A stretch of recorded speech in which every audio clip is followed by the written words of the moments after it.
Salom hammaga do'stlar. Bugun sizlar bilan Mailbetga registratsiya qilishni ko'rib o'tamiz. Qani boshlaylik.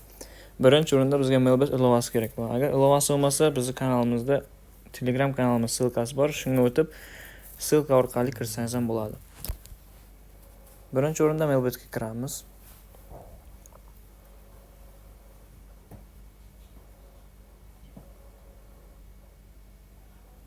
Mailbetga kirib olganimizdan keyin tepada kirish va ro'yxatdan o'tish degan knopkalarimiz bo'ladi. Biz ro'yxatdan o'tamiz.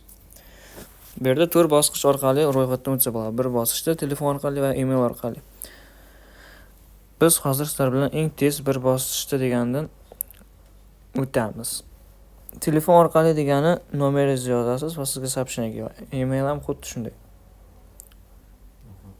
Bir bosqichda mana kirganingizda mamlakat valyutani tanlaysiz. Menga dollarda tushunish osonroq, shunga ham dollarni bosib o'tamiz. Promokod joyiga MT701 degan promokodni kirgizib tasdiqlaymizda va ro'yxatdan o'tishni bosamiz.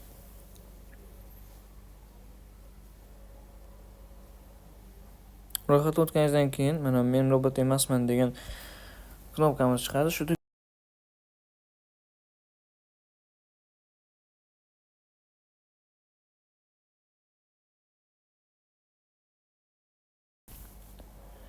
bu bosqichdan o'tgandan keyin sizga login va parol beradi. Buni esdan chiqarmaslik uchun skrinshot qilib olamiz va keyingi degan tugmani bosib olamiz.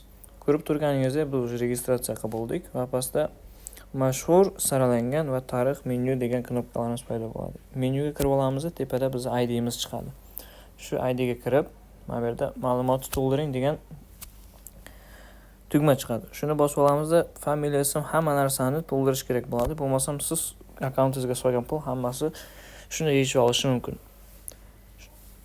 Shuni hammasini to'ldirganingizdan keyin o'zi bemalol depozit qilib, o'yinlarda o'ynasangiz bo'ladi. Sizlarga yana bir marta eslatib o'taman. Bizning promokodimiz MT701 ni to'ldirib bemalol ishlatsanglar bo'ladi. Hammaga katta rahmat.